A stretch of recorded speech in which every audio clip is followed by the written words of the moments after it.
pastoral, María de Magdala.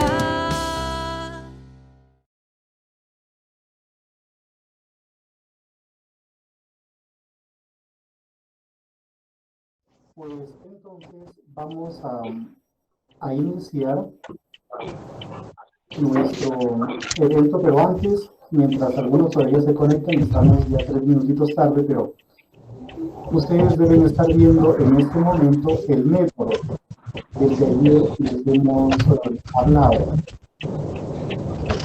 El método que ayer justamente les hemos compartido un poquitito para que vayamos mirando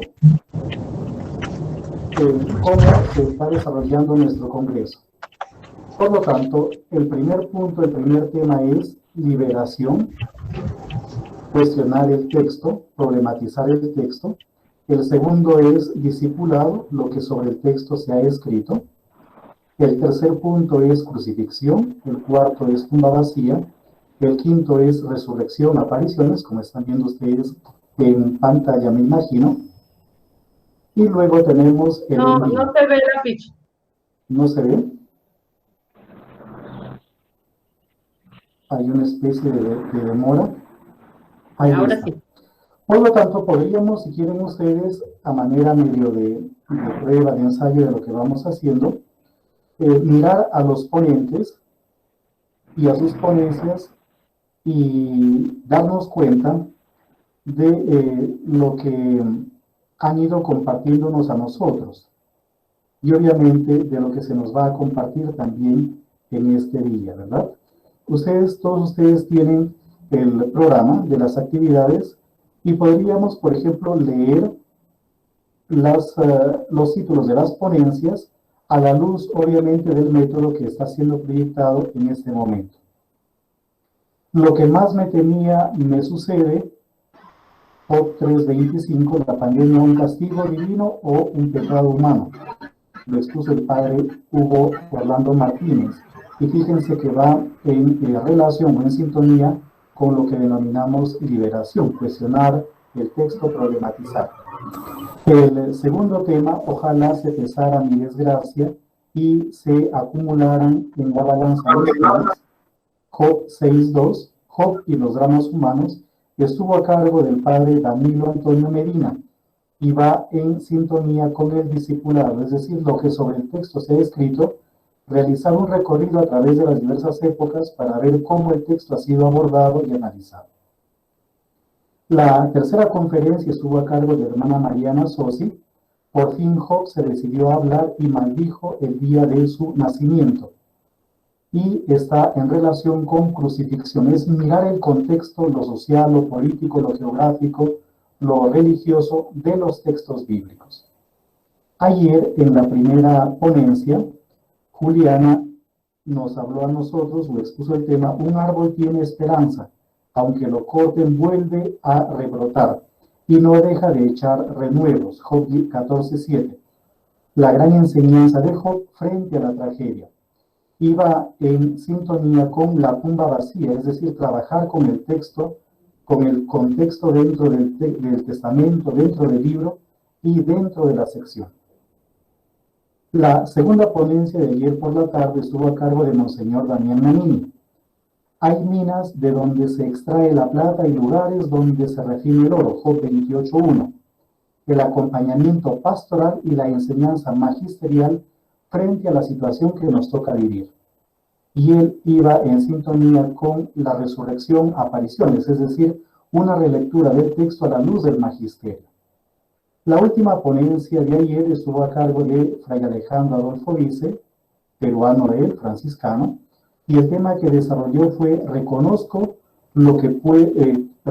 que lo puedes todo y ningún plan es irrealizable para ti. Job 42:1. ¿Cómo leería Job nuestra situación? Y hoy día, aunque en un ratito la vamos a presentar propiamente dicho el tema, pero hoy día Rebeca Cabrera es la que está justamente terminando pues con la exposición siguiendo un poco este método. El tema que ella va a desarrollar es te conocía solo de oídas, ahora te ven mis ojos, Job 42:5. aceptación de la situación y valor para seguir adelante con firmeza. Esto equivale dentro de nuestro método al anuncio, es decir, la hermenéutica y el mensaje final. Vamos entonces a iniciar en este bendito día nuestro tercer día de congreso y al mismo tiempo pues el día final de este encuentro entre todos nosotros, miembros de un solo continente, del continente americano, pero que sin embargo está siendo visto, escuchado, también tenido en cuenta por otros lugares del mundo. Vamos a poner este día, el centro bíblico igualmente, y las actividades que vamos realizando, no solamente como centro bíblico, sino pues como orden dominicana, porque hoy también es el día de la patrona de la orden dominicana. Vamos a poner todo ello en las manos de Dios.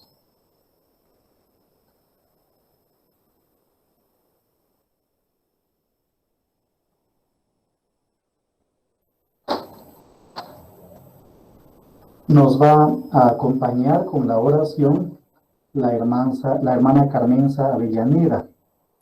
Creo que ya está por allí. Sí, sí. Muy bien, Carmenza linda.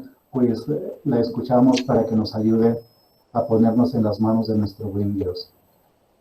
Mira, William, yo estuve pensando que nosotros hoy recogemos un acontecimiento muy importante para la orden, para la congregación, para ustedes como personas que han llevado adelante todo el trabajo de este centro bíblico, con lo que implica de entrega, de reflexión, de búsqueda, de donación, de esfuerzo, para irle dando forma a una institución de este carácter.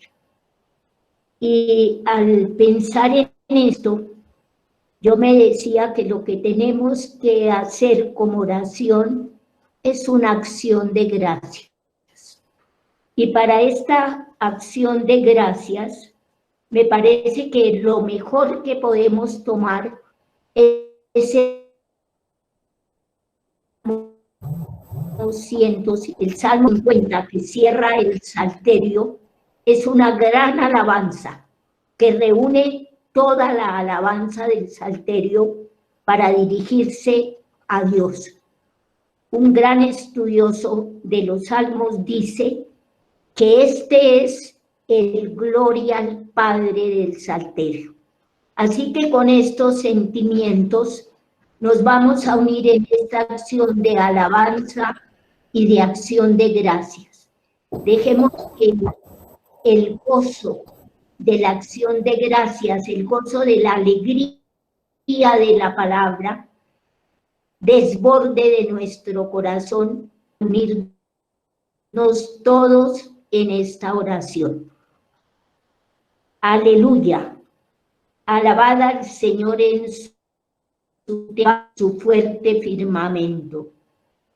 Alabadlo por sus obras magníficas. Alabadlo por su inmensa grandeza. Alabadlo tocando trompetas. Alabadlo con arpas y cítaras. Alabadlo con tambores y danzas.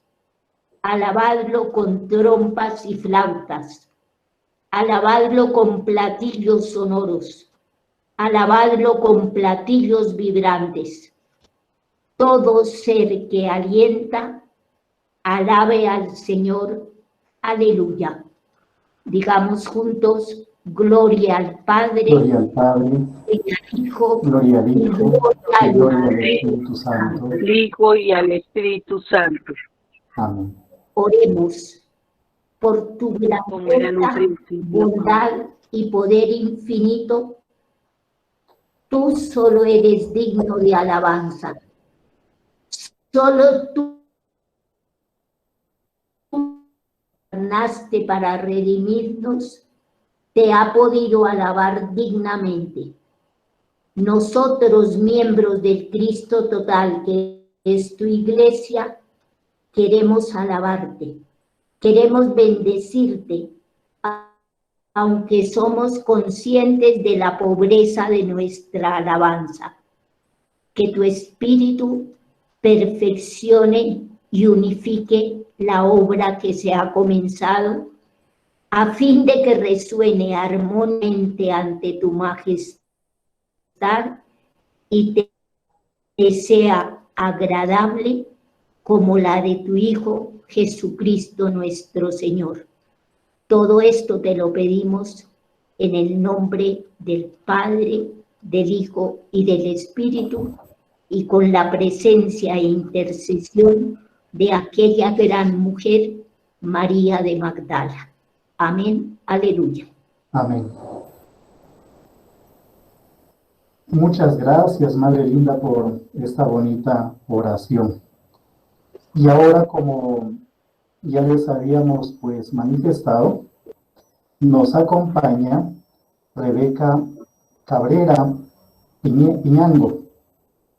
Ella es, como estarán viendo seguramente ustedes en este momento en pantalla, ella es venezolana, de Venezuela, y es laica, pero al mismo tiempo es alguien muy preparada en Biblia. Ya la hermana Ana Francisca nos va a leer su hoja de vida. Es muy preparada en Sagrada Escritura, y no solamente eso, sino que podríamos decir, y lo digo en serio, no en broma, lo digo en serio, podríamos decir que es en cierta manera como nuestra jefa, porque ella pertenece a la Federación Bíblica Católica Internacional, y concretamente pues para la región de América Latina, y el Centro Bíblico, seguramente como ustedes vieron en el video, pertenece a la Federación Bíblica. Así es que la Federación Bíblica está igualmente observándonos, observando todo lo que vamos haciendo. Le tenemos de una u otra forma que dar cuentas también a la Federación de lo que vamos realizando. Y es para nosotros, querida Rebeca, una gran alegría que nos acompañe, que nos proporcione, que nos brinde todos sus conocimientos. La hermana Ana Francisca nos va a leer en este momento su hoja de vida. Muchas gracias, querida Rebeca, por estar con nosotros.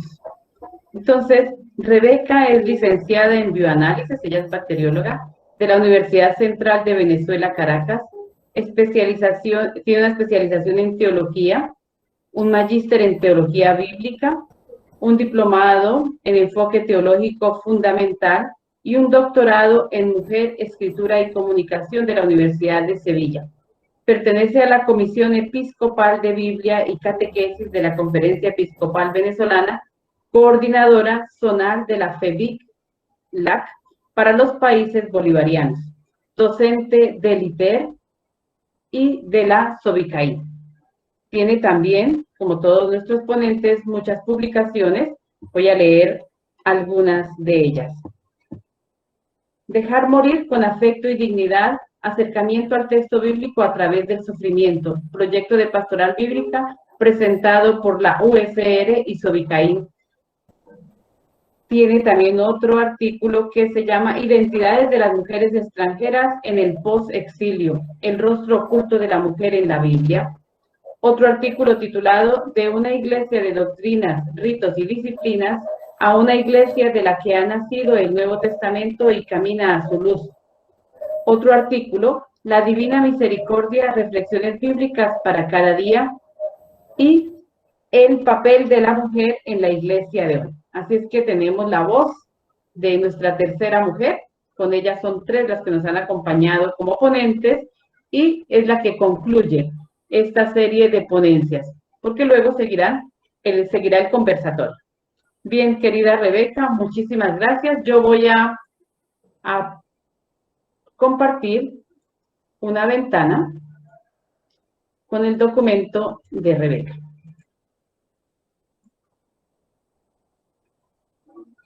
Mientras la hermana proyecta lo que Rebeca ha preparado, pues contarles que todavía no hemos tenido la fortuna de conocernos personalmente, querida Rebeca, pero muchísimas gracias por haber estado siempre pendiente de nosotros, y muchas gracias también por haber hecho posible que el Centro Bíblico pertenezca justamente a la Federación Bíblica Católica, y concretamente pues a la que usted coordina. Gracias, Rebeca, y todos le escuchamos. Bueno, ante todo, quiero darles las gracias por haberme convidado a participar en este congreso, a la vez que felicitarlos por esos 5 años, y muy especialmente hoy, que es el Día de Santa María Magdalena, que es quien lleva precisamente el nombre de su institución. No es fácil llegar a 5 años cuando se habla de pastoral, porque hace falta mucha constancia, mucha perseverancia, mucho evangelio, y eso en muchas ocasiones cuesta. Entonces, doblemente los felicito por eso. A mí me toca compartir con ustedes un versículo hermosísimo que vamos a encontrar en el libro de Job 42:5. Ya no voy a hablar de todo lo que conversaron en unos días anteriores en cuanto a contexto histórico y señalar el momento en que este texto se escribe, pero sí quiero destacar algunas cosas. En primer término, que en el comienzo del libro se establece una conexión entre la actitud de Job y la prosperidad, y entre la conducta humana y el éxito de la vida. De este modo, se activa como una estructura concreta de causalidad, y dentro de este contexto se considera que la prosperidad es producto de una actitud religiosa. El sufrimiento nos lleva de alguna manera al Job colectivo de las mayorías latinoamericanas, creyentes y oprimidas, que claman a Dios continuamente para que se les resuelva sus problemas. Algo así como un Dios tapagujeros, ¿verdad? Que envía las cosas malas como una especie de castigo para probarnos. Debemos preguntarnos entonces si como creyentes servimos gratuitamente a Dios, o si nuestra fe se sustenta acaso en una religión interesada, por los dones que Dios otorga al justo, ¿verdad? Entonces, Dios no es un seguro de vida, sino alguien que nos ama y que está con nosotros para darnos lo que necesitamos para atravesar las tormentas. Entonces, me uno, en cierto modo, a lo expresado por Juan Martín Velasco, cuando afirma que la experiencia del sufrimiento adquiere en algunas ocasiones tales grados de intensidad que es capaz de nublar nuestra visión de la vida, porque pone en cuestión nuestra existencia, oscurece el horizonte por el que discurre, socavando la confianza fundamental en la realidad. Esta confianza, si se quiere, es indispensable para orientarse en el sentido de la vida, y oculta la presencia de Dios, porque incluso es una experiencia que puede llevar a una purificación de la imagen de Dios, y en este sentido disponer al creyente para una experiencia auténtica. Ese es el caso de Job. El Job, ¿verdad? Llama la atención que el Job de los primeros capítulos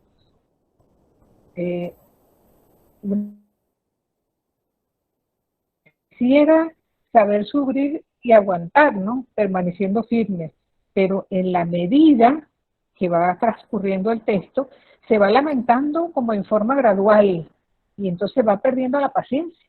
Llega un momento que no quiere sufrir más y se pone cada vez más agresivo, incluso pudiéramos decir que hasta blasfemo, decidido a reclamar lo que le parece que es justo, o que lo que le parece que es injusto que está ocurriendo consigo mismo. Entonces se debate entre lo que es, ¿verdad?, la negación absoluta de la vida con la que comenzó y el reclamo de la inocencia con la que termina hablando precisamente. Dicho esto, las respuestas de Dios a Job desde la tormenta y con el gemido de la creación es una palabra liberadora. Si tomamos en cuenta lo que el texto en sí nos presenta, el reclamo por la justicia no es una cuestión de culpabilidad ni de pecado, sino la lucha por reconocer el derecho a la vida en abundancia que toda sociedad tenemos derecho. Así, no sería un hombre Job, un hombre sufrido e inocente, sino un verdadero convertido que termina cambiando los paradigmas de una vida buena unida a la riqueza material. Tendríamos entonces que preguntarnos, ¿será la riqueza de Job un impedimento para que él fuera capaz de captar y de encontrar el camino para una nueva realidad? Cuando Job se arrepiente, no será porque la respuesta de Dios le llama asociada. En algo de eso nosotros tendríamos que estarnos preguntando. Si vemos el contexto inmediato del texto, es un largo discurso, ¿verdad?, en el que Yahvé ofrece una sucesión de interpelaciones para tratar de demostrarle a Job sus responsabilidades, e incitarlo en el sentido de una verdadera sumisión y asombro, y por medio de una serie de afirmaciones y preguntas desarrolla la comprensión de Job acerca de la obra de Dios. Esto es porque Job considera que la creación es un caos y que el mal que existe en el mundo no tiene sentido. Por entonces le reclama a Dios, ¿verdad?, no ser capaz o no querer controlar las fuerzas que existen en el mal del mundo y en la historia. Entonces, se sabe que Job desea exponer su argumento y pretende que Dios le responda. Y eso se dio. Sin embargo, no fue como él se lo había imaginado. Más bien, allí pudo darse cuenta de toda su pequeñez al querer justificarse a sí mismo, condenando a Dios. Fíjense que leer a Job, considerándolo un hombre justo al que Satanás golpea para que blasfeme contra Dios, es afirmar la doctrina de la retribución, por la que a la persona buena no le pueden ocurrir cosas malas, ¿no?, porque tiene el favor de Dios. Al ver el texto de cuenta que no es así. A mí me gustaría, si la hermana me pudiera poner la tercera lámina que tengo ahí para la presentación. Me van a disculpar, pero en mi computador y mi internet aquí en Venezuela es demasiado malo, por lo tanto me estoy comunicando con ustedes a través del celular, y entonces eso me hace imposible poder pasar las láminas de la presentación. Por eso le pido a la hermana que me haga el favor de poner la tercera lámina para que puedan compartir junto conmigo lo que deseo expresar. Bueno, en Job 42:5 podemos sentir la decepción de Job ante la respuesta de Dios, que permitió que sufriera tanto. En vez de dar explicación, ¿verdad?, el Señor le increpa: ¿dónde estabas tú cuando yo fundaba la tierra? Házmelo saber, si que eres tan inteligente. Le reclamo de forma como que si pidiera cátedra. Eso lo vemos en Job 38:4. Y vamos a ver que los capítulos que van del 38 al 41 son un registro de lo dicho por Dios a Job. El versículo que vamos a ver de alguna manera refleja lo dicho de Job a Dios. Entonces, hermana, la lámina, por favor.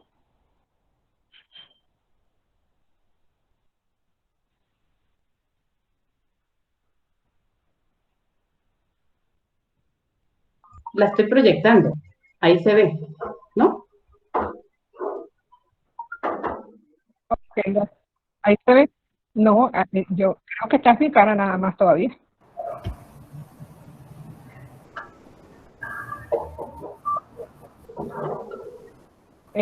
Los demás la están viendo. ¿Usted la está viendo, Fray William? Sí, señora. Sí la veo, Rebeca. Sí, sí la veo. Estamos viendo. ¿Sí? Ah, perfecto. La 3 de 7. 3 de 7. Sí, me alegro mucho entonces. Bueno, en esta lámina está la primera parte del versículo que dice, te conocía solo de oídas. Realmente, si nos vamos al idioma original, al hebreo, más bien se hace mucho énfasis en el oído y en el oír, porque podríamos decir que una traducción más exacta sería algo así como con oír, de oír. Entonces, vamos a tratar un poco de desarrollar esto. En el versículo 1:1 se nos dice que Job era oriundo de Cus, ¿verdad?, lo que indica que a menos que fuese un judío prosélito, no conoció a Dios por las Escrituras, de tal modo que su conocimiento de Dios era limitado. A pesar de ser un temeroso de Dios y de ser un hombre bueno, resulta que solamente lo conocía de oída a la palabra que desarrolla el texto, conocer, ¿verdad? En hebreo, esa expresión, yada, es un verbo de una gran densidad teológica, porque implica reconocer, saber, darse a conocer, comunicar, y es empleado en el Antiguo Testamento con una amplia escala de significado. Su uso más frecuente se da en el marco de las relaciones interpersonales, especialmente las conyugales. Cuando nosotros en el Génesis dice que Adán conoce a Eva, están diciéndonos con ello que tuvieron intimidad y que concibieron a Caín. De este modo, el verbo conocer llega incluso hasta lo más íntimo de la persona. Entonces, por ello se vincula a lo que tiene que ver con la percepción de los sentidos, con el descubrir, con el entender, e incluso a veces se vincula con el corazón, con el conocimiento. Pero es empleado también en la relación especial entre Yahvé y su pueblo. Tendríamos que decir que para el semita, conocer desborda el saber y expresa una relación existencial. Conocer a alguien es entrar en una relación personal y directa con quien se conoce. Y aquí estamos hablando de conocer a Dios. En Ezequiel 12:15 vemos que conocer a Dios es estar bajo su juicio, o cuando se entra en alianza, como nos dice Jeremías 31:34. Y poco a poco la persona que conoce a Dios es introducida poco a poco en su intimidad. Además, el conocimiento se consigue con la búsqueda, ¿no? Y esto puede brotar también como un signo que ya estamos percibiendo desde Job, cuando dice, me ha probado como el oro. Es el saber que lo que proviene de la percepción, que puede aprenderse de alguna manera por esa capacidad de expresar juntos y de conocer el bien y el mal que ya vamos percibiendo desde Génesis 3 en la caída. De allí que el juicio y el reconocimiento de alguna manera van de la mano. Oír es otra palabra que destaca en este versículo, en hebreo osen, como sustantivo es oído, y siempre hace referencia a la acción de oír asuntos de importancia, por ello siempre se le vincula con el sentido de la vista y por ende de los ojos. Y es curioso, porque el oído en la literatura sapiencial muchas veces es percibido como órgano del conocimiento y la comprensión, ¿verdad? Entonces, aquí tenemos que no basta con saber que Dios existe, sino que hay que tener una relación con Él. El creer de lo que otros dicen Él no es conocerlo. Entonces, cuando el Señor se presenta tal como es y nos interpela, es una verdadera invitación, al igual que Job, a humillarnos ante su presencia. Hermana, si pudiera pasar la lámina 4, le agradezco. Entonces, vamos ahora a la segunda parte del versículo, que dice, ahora mis ojos te ven. Más bien, tendríamos que hablar en otro tiempo verbal. Ahora mis ojos te han visto. Y es porque fíjense en algo. Oír a alguien y verle a la cara son dos expresiones muy distintas. Ver es superior a oír. Cuando Moisés pide ver la gloria de Dios, eso lo vemos en Éxodo 33:20, ¿verdad? Dios le contesta que si lo ve, no viviría para tal. Entonces, ¿cómo es que Job lo puede ver y vivir? Ese es uno de los numerosos argumentos que quizás al autor de Job no le inquietan. Lo cierto es que él ubica a este personaje hablando personalmente con Dios y lo logra. Ahora, ver, es como la propia palabra expresa, es mirar, pero también puede ser ver las apariencias, percibir, sentir, notar, gustar, reconocer, darse cuenta, considerar, enterarse. En Misal, este verbo modifica su apreciación o su significado para mostrarse como aparecer o hacerse visible. Y esto nos hace preguntarnos o confirmar que el ver y el mirar no son lo mismo. Mirar es como un ver más profundo, que incluso puede en algunos textos bíblicos referirse a la visión de Dios por parte del ser humano al que Dios ve, o sencillamente ver la actuación de Dios, o ver visiones, o una revelación. Entonces, aquí nos vamos a referir a la visión de Dios. ver el rostro de Dios procede del ámbito cultural. Ahora, ¿se refiere a una percepción sensible por los sentidos o es algo más bien de tipo espiritual? Cuando se dice que Dios ve a Dios, ¿lo está viendo físicamente? ¿O es que sencillamente Dios se está revelando al ser humano en el mundo o en el momento real de su existencia? Sabemos que a lo largo de la historia salvífica, que vamos a encontrar Nuevo Testamento como en el Antiguo, vamos viendo cómo Dios no es un ser, Dios no se comporta de manera imparcial, sino que es muy parcial ante el sufrimiento de los oprimidos, sale a su encuentro personal, nace la ayuda para Israel, y los beneficiarios van viendo las acciones a lo largo de todo el texto bíblico. Eso sí, los que están endurecidos no son capaces de ver. Entonces, ver a Dios con los propios ojos, como nos dice Isaías 52:8, es el deseo más profundo que nosotros vamos a encontrar en el Antiguo Testamento. Esa nostalgia del paraíso que domina toda la Biblia es la conciencia de haber perdido ese contacto inmediato y familiar con Dios. Es el temor permanente de su ira, pero también la esperanza infatigable de descubrir su rostro y verlo sonreír. Entonces, las dos grandes experiencias religiosas de Israel es la presencia de Dios en el culto y la presencia de su palabra en los profetas, todas orientadas a esa experiencia privilegiada de saber lo que Dios quiere para nosotros. Nadie puede ver a Dios si Dios no se da a ver.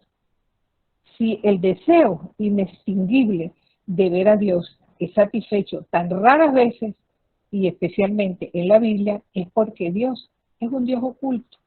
Eso es lo que nos dice Isaías 45:15, que se revela solamente a través de la fe, ¿verdad? Para conocerle hay que escuchar su palabra, hay que ver sus obras, porque es en las maravillas de la creación que se deja ver Dios en lo visible. En Jesucristo hace Dios maravillas inauditas, de esas prometidas por sus profetas, las cosas nunca vistas. Es lo que expresa Simeón cuando dice que puede partir en paz porque ya sus ojos han visto la salvación y la gloria de Dios. En este contexto ubicamos este versículo 42:5, sobre todo cuando expresa mis ojos ven, ¿verdad? Ello revela lo que ocurrió en su espíritu. Fue ciertamente una verdadera teofanía, el poder ver y sentir a Dios y seguir vivo. Pero aquí lo que se da es una metanoia, un cambio sencillamente fundamental. La mano de Dios cubrió a Moisés hasta que su gloria había pasado. Sin embargo, Job lo ve. Ahora, ¿se trata más bien de ver o es una mirada? Eso es lo que tendríamos que preguntarnos, porque para mirar hay que levantar los ojos, como hizo Agar junto al pozo en Génesis 21, o como hizo Abraham en Génesis 22 cuando iba a sacrificar a su hijo. Es más una vista espiritual, la cual tiene mucho que ver con conversión y entendimiento. Eso lo encontramos también en Efesios 1:18, ¿verdad? Acabar con todo dolor y sufrimiento. Entonces, aquí ya se ve que Job ya no necesita más respuestas, ya no necesita nada. Fíjense que, si vamos un poco hacia atrás, los discursos de Yahvé desde el torbellino recogen las quejas de Job, quien finalmente, desde la intemperie, deja entrar esa luz a través de esta maraña mental que tanto lo torturaba. Por eso Job pasa de la acusación a la alabanza y es capaz de mirar la gloria de Dios. Job sufrió muchísimo y pese a conocer la palabra de Dios, tuvo que pasar por la prueba para tratar de entender lo que Dios quería para él. Todo creyente que ha hecho el camino de Job se identifica con él. La noche oscura ha pasado. Dios ha decidido dejarse encontrar por Job. Quien comprende que la vida es gratuidad y que no puede ser vivida bajo la óptica mercantilista de la doctrina de la retribución, como era pensado en el mundo judío. Claramente, Job admite su presunción al atacar el carácter y la justicia de Dios. Habló desde su conocimiento limitado y desde su gran dolor personal. Su maravillosa fe y su ausencia de culpa se hicieron evidentes, pero el conocimiento que él tenía de Dios y de sus caminos era divino. Fíjense que él dice ahora, pero ahora mis ojos te ven. Job ha estado esperando encontrarse con Dios en persona. Su mayor dolor para él había sido que Job se había convertido en su enemigo, pero ahora entendía que no era así, que Dios jamás había sido su enemigo. En la teofanía y en la palabra, Job se encuentra con Dios. Entonces, atrás queda toda esa presunción de ocupar el puesto de Dios. Fíjense que esto es recurrente en el ser humano, ¿no? Cuando nosotros vemos los textos del paraíso, el gran mal de Adán y Eva fueron el querer ser como Dios. Posteriormente, en Babel ocurre lo mismo. A lo largo de todo el texto bíblico vemos como una y otra vez los seres humanos se quieren arrojar para sí lo que es el puesto de Dios y querer arreglar el mundo a su manera, olvidando que Dios es el creador y Él la criatura. No se trata tanto, en este caso, de hablar de Dios, sino de hablar con Dios y ser capaz de experimentar. Fíjense que ya en 46, Job se retracta y con ello está afirmando que está abrumado ante tantas acusaciones. Quizás no sea el verbo más común para indicar arrepentimiento. Se usa muchas veces para indicar la emoción profunda que siente un ser humano que ha estado en rebelión con Dios y cae en la cuenta que no es así. Entonces admite, de alguna manera, Job, que todos los seres humanos pecados, y vuelve a afirmar una y otra vez que cada quien peca de distintos grados, pero que él no llega a merecer el castigo que tuvo.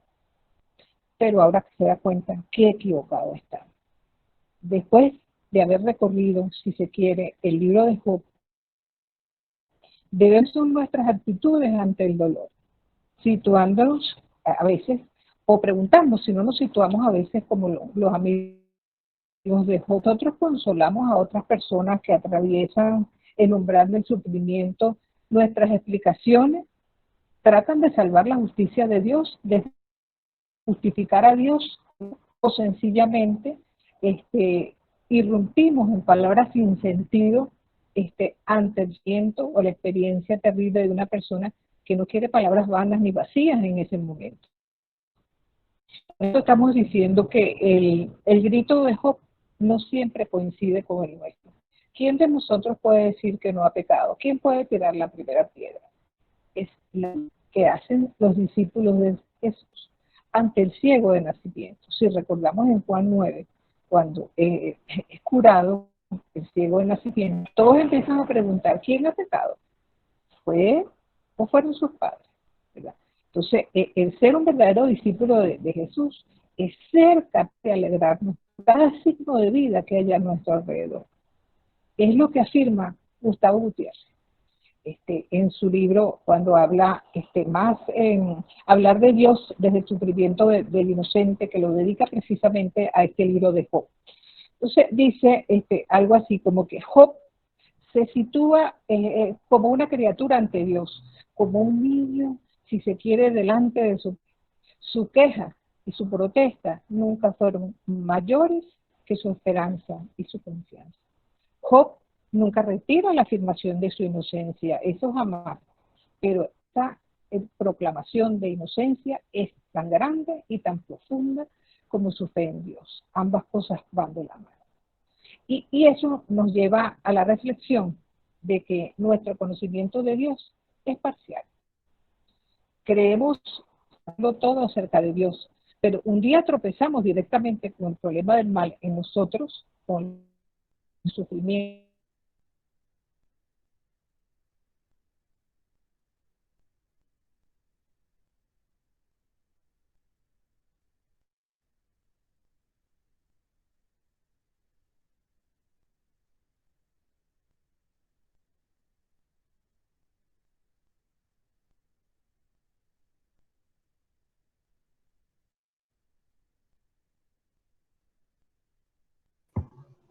Se fue la voz.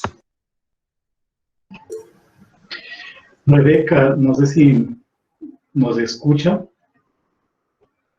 Sí, pues en realidad puede que haya algunos problemas de conexión. En los días anteriores hemos estado conversando un poquitito y me manifestaba que había dificultades con el internet. Pues esperemos un tantito que se vuelva a conectar, como muy bien saben ustedes, también dependemos pues de la tecnología, de todo lo que la tecnología pone a nuestra disposición. Y normalmente un día como hoy, pues miércoles y a esta hora, hay muchísimas personas que están haciendo trabajo remoto o teletrabajo o trabajo virtual, y eso hace que la red se sature. Entonces tengamos paciencia un poquitito hasta que ella se vuelva a conectar. Sí, en los días anteriores ella entraba y salía, ¿cierto? Entonces, hoy trató de buscar la mejor conexión. Démosle unos segundos, a ver. Sí, Sí, pero vuelve a conectarse.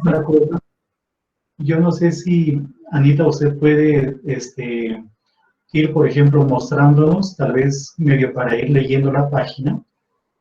Podría Ella estaba leyéndonos acerca de lo que dice el padre Gustavo Gutiérrez. Ajá. O si nos puede usted leer desde allí, o proyectar un poquitito más abajo para coger la hoja desde el comienzo. Desde ahí podría ser, ¿verdad? Dice, después de haber recorrido el libro de Job, debemos preguntarnos sobre nuestras actitudes ante el dolor, situándonos en el lugar de los amigos de Job. Cuando consolamos personas que atraviesan el umbral del sufrimiento, nuestras explicaciones tratan de salvar la justicia de Dios inundando de palabras el silencio profundo provocado por la experiencia del mal. El grito de Job no siempre coincide con el nuestro. ¿Quién ha pecado? Es la pregunta que hacen sus discípulos a Jesús ante el ciego de nacimiento. Ser un verdadero discípulo de Jesús implica mantener la fe en la vida, alegrándonos por cada signo de vida a nuestro alrededor.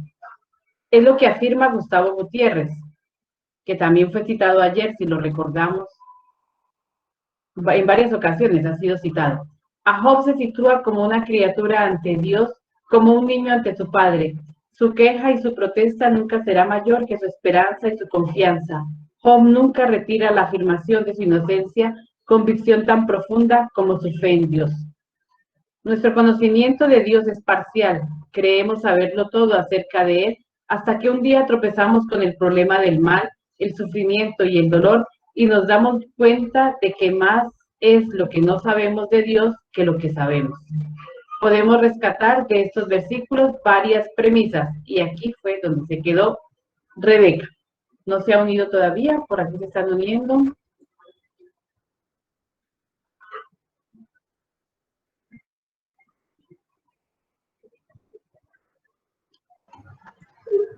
Bien, ¿será que seguimos leyendo? Continúa otro poquito y ella puede retomar, y eso nos permite como reforzar también la expresión.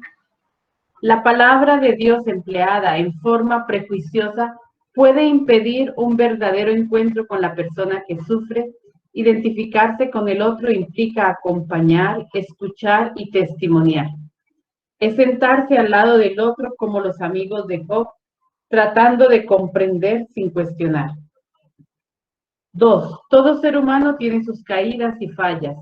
Reconocerlas es abrirse a un camino de conversión y crecimiento. La condición para ello es abrir los ojos. 3. Debemos meditar si las posesiones materiales podrían convertirse en ídolos que nos separen o sustituyan a Dios. A veces, cuando perdemos todo, es cuando llegamos a alcanzar el todo, con mayúsculas. Comprenderlo es descubrir el propósito de Dios para nuestra vida. Pasemos a contestar la pregunta que orienta este versículo. ¿Aceptación de la situación y valor para seguir? ¿La pandemia es el fin de la humanidad o el nacimiento de una nueva realidad? Es realmente profético que nos corresponda reflexionar sobre este texto en momentos en el que el mundo atraviesa una calamidad tan grande y de la que se han desatado las más diversas opiniones sobre su origen, llegándose a hablar incluso de la ira de Dios por los pecados de los hombres. Job 42:5 evoca algunos puntos que deben servir para nosotros hoy ante esta pandemia que ha llegado como caballo de Troya para perturbar nuestras vidas, provocando gran incertidumbre sobre el futuro. Anunciar esperanza en momentos como el presente, en los que muchos han perdido la salud, el trabajo, la familia y la estabilidad emocional, no es fácil. Nos hemos quedado en casa acatando las medidas sanitarias con gran incertidumbre. No sabemos cuánto tiempo durará el encierro y la desinformación. ¿Cómo actuar? ¿Qué papel podemos jugar? ¿Qué podemos ofrecer? La palabra clave quizás sea resiliencia, que nos permite tener la capacidad para resistir y sobreponernos a momentos críticos y proyectarnos a cambio de paradigmas con la seguridad que el mundo que dejamos tras la pandemia va a ser diferente al que asumiremos. Arrogarlo supone un camino comprometido de fe y esperanza enraizada en la palabra de Dios presente en la Biblia. Se han generado propuestas novedosas de evangelización en un tiempo tan peculiar como el presente y se han desarrollado iniciativas para incursionar en medios cibernéticos, destacándose un mayor protagonismo familiar. Ello nos hace preguntarnos si todo este aprendizaje persistirá luego de la pandemia. De nosotros dependerá que sea una iglesia más robusta. Ya decía Gamaliel en Hechos 5:38 y siguientes, que lo que es de Dios permanezca y lo que no es de Dios es pasajero. Perdón, que lo que es de Dios permanece y lo que no es de Dios es pasajero. Si estamos claros que la tecnología llegó para quedarse, dar razón de nuestra esperanza implica leer los signos del tiempo que estamos viviendo y obliga a alcanzar una madurez en la fe porque toca resortes emotivos y vitales profundos. Confiar contra toda esperanza no explica el sufrimiento, ni siquiera consuela de él en el sentido de eliminarlo, pero sí lo inscribe en un horizonte de sentido que le quita su poder disolvente y destructor y le convierte en testigo y mensajero de una presencia tan imposible de captar como necesaria para vivir. Vienen a mi memoria las palabras de Víctor Frank, que estuvo preso en Auschwitz. ¿Qué es el hombre?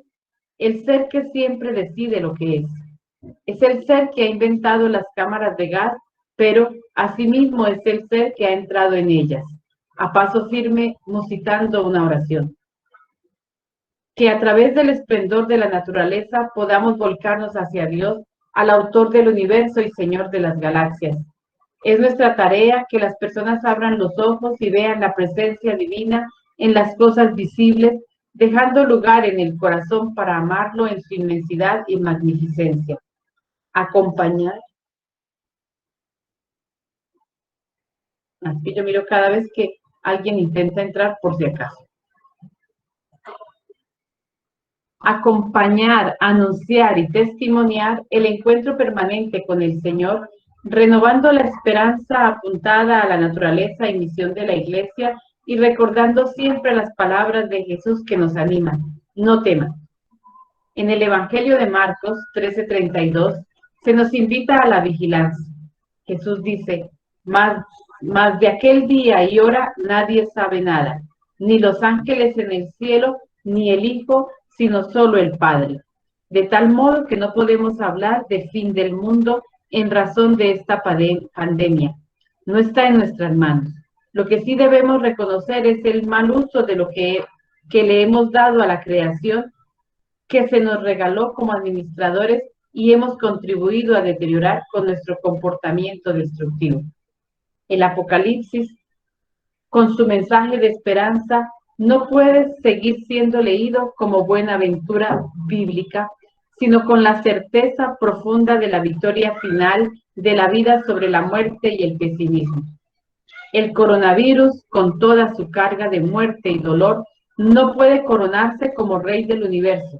El único y verdadero Rey es Jesucristo, muerto y resucitado, que nos comunica el agua viva de la salvación y nos pide trabajar en el proyecto del reino. Vivimos momentos donde el porvenir no se presenta como un tiempo de luz y se hace imposible evitar el impacto económico en los días por venir, evocando una sensación de impotencia permanente. Al final, cada quien deberá preguntarse sobre su papel en la reconfiguración de la sociedad ante el llamado a una profunda conversión que nos impida levantarnos de las pérdidas o asumir actitudes pasivas ante las situaciones de injusticia, violencia y desigualdades que ya estaban antes de la pandemia naturalizadas en nosotros. Recordemos el camino de Pascua, cuando la fe vacila y resulta fácil rechazar a un Dios en ocasiones, nos resulta incomprensible e inhumano. Con la pandemia no hay castigos ni en las soluciones milagros. La presencia de Dios encarnado está en los científicos que buscan una cura, en la sana preocupación de los gobernantes, en el incansable trabajo del personal de salud, en la conducta solidaria de todos, en el crecimiento de la fe en casa y en el compromiso por los más necesitados. Una verdadera iglesia en salida, aunque estemos encerrados. Ante la crisis es importante valorar el silencio y mirar hacia adentro, a las profundidades del espíritu, donde Dios nos espera para verle cara a cara. Es la música callada, la soledad sonora. ¿Continuamos el último pedacito? Yo creo que sí. Sí, Anita, yo creo que podríamos continuar, ya falta poco, y también falta poco para que se concluya el tiempo. Y como tenemos un pequeño espacio al final de la jornada, ella podría en algún momento hacer alguna resonancia del escrito que generosamente ha preparado para nosotros. Muy bien, qué lástima que no haya podido entrar. Evocando los versos de Rubén Darío, siempre habrá frutos de esperanza en el útero eterno. Estamos viviendo un verdadero kairos, un momento histórico decisivo, con posibilidades inmensas para definir la misión, transitando caminos de igualdad y fraternidad, en los que debemos todos discernir los signos de los tiempos a partir de la novedad escatológica introducida en la historia con la venida del Logos a nosotros, y asumir la imagen de la levadura en la masa para captar la relación necesaria entre lo que esperamos, queremos, luchamos y somos en nuestro estilo de vida. Hoy, el combate de la fe ante la pandemia, que también atestigua el libro de Job, no es sino la tragedia de la condición humana vivida ante Dios, ante el silencio de Dios, sobre todo cuando se trata del sufrimiento de los inocentes, situación que es capaz de arrastrar al creyente sincero hacia los márgenes oscuros de la fe, en donde finalmente se juegan las relaciones del ser humano con Dios. Culmino con unos versos de Miguel de Unamuno. Quiero verte, Señor, y morir luego.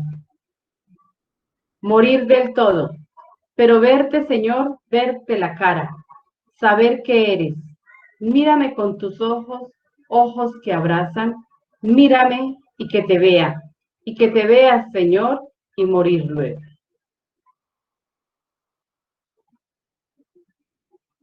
Agradecemos de verdad a nuestra querida Rebeca Cabrera. También la aplaudimos. La bonita reflexión que nos ha proporcionado. La aplaudimos como ya siempre lo hemos estado haciendo con las manos levantadas, ¿verdad? Y tenemos pues para ella igualmente un certificado que les voy a proyectar. Si usted, Anita, deja de proyectar ese documento, yo les puedo proyectar el certificado que con mucho cariño hemos elaborado.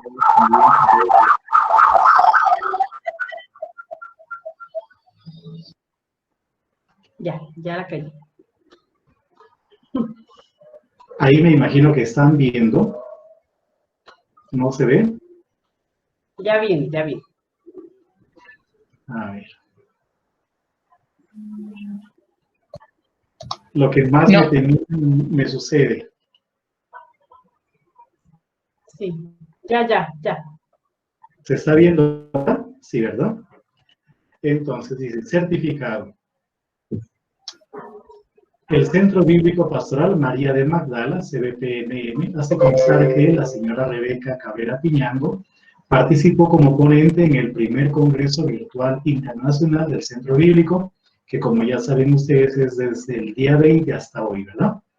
Y lo hacemos pues con el apoyo de la Universidad Católica de Manizales e igualmente de la Fundación Universitaria Monserrate. Me imagino que ella en un momentito se conectará. Normalmente pues las conexiones son un poco inciertas, ¿verdad? Pero queremos, antes de ir al descanso, estamos 4 minutitos tarde y seguramente nos tardaremos un poquitito más, queremos proyectarles un video, y es el video de la Universidad Católica de Manizales, el video institucional, para que conozcan un poquitito pues esa institución que está bajo las hermanas dominicas de la presentación.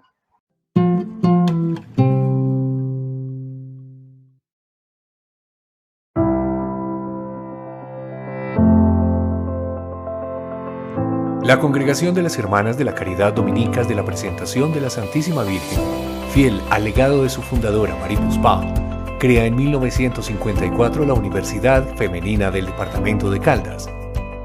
Gestión liderada por hermana Matilde Robledo Uribe, quien fue la primera rectora de la institución, que hoy se denomina Universidad Católica de Manizales. Desde su creación, la Universidad Católica de Manizales orienta su misión a la formación integral de la persona desde un enfoque científico, humanístico y cristiano. Iluminada por el Evangelio, el carisma de la congregación y el magisterio de la Iglesia, orienta sus funciones sustantivas con criterios de universalidad, calidad, innovación, emprendimiento e internacionalización, para dar respuesta a desafíos de la sociedad con sentido social y compromiso eclesial.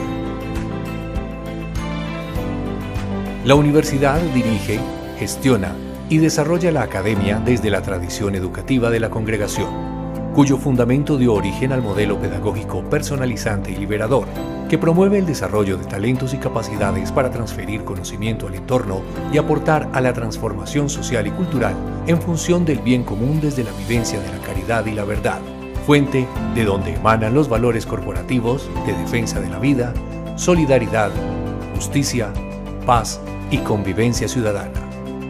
Soportada en principios de participación y corresponsabilidad, la UCM realiza el sueño de formar a ejemplo de Marie Puspa hombres y mujeres integrales, líderes constructores de una nueva humanidad.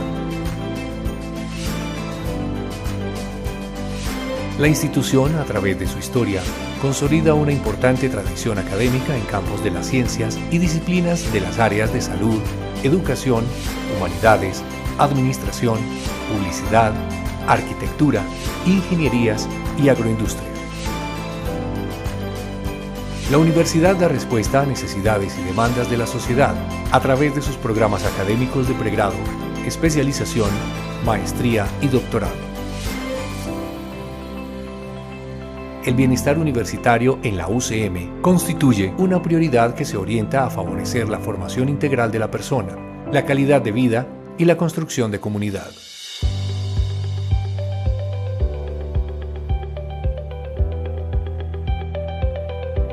La gestión administrativa y académica se fortalece desde un sistema integrado de gestión que propone consolidar la cultura de la calidad a través de procesos de acreditación de los programas y de la institución, cumpliendo criterios de calidad y pertinencia científica, humana, ética y social, en el marco de un plan de desarrollo que traza el horizonte de la universidad al 2025, año en el que proyecta ser referente nacional e internacional de formación integral, de inclusión y equidad social.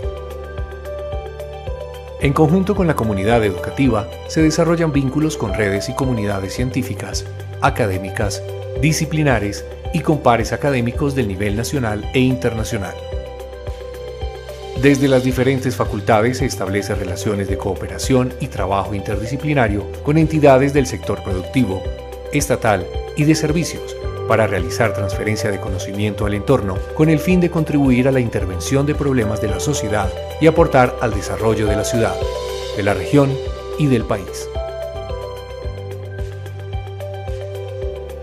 La Universidad Católica de Manizales es un proyecto de amor que apunta a la excelencia y desarrolla la gestión de sus funciones sustantivas de docencia, investigación y proyección social en adecuada correspondencia con el proyecto educativo universitario, los avances de las ciencias, la tecnología y las necesidades de la sociedad, legitimando una educación con pertinencia a través de la calidad con que forma integralmente a la persona, en el dominio de las disciplinas y en la conciencia ética de su desempeño con capacidad de innovación, de emprendimiento y compromiso humano, social y eclesial.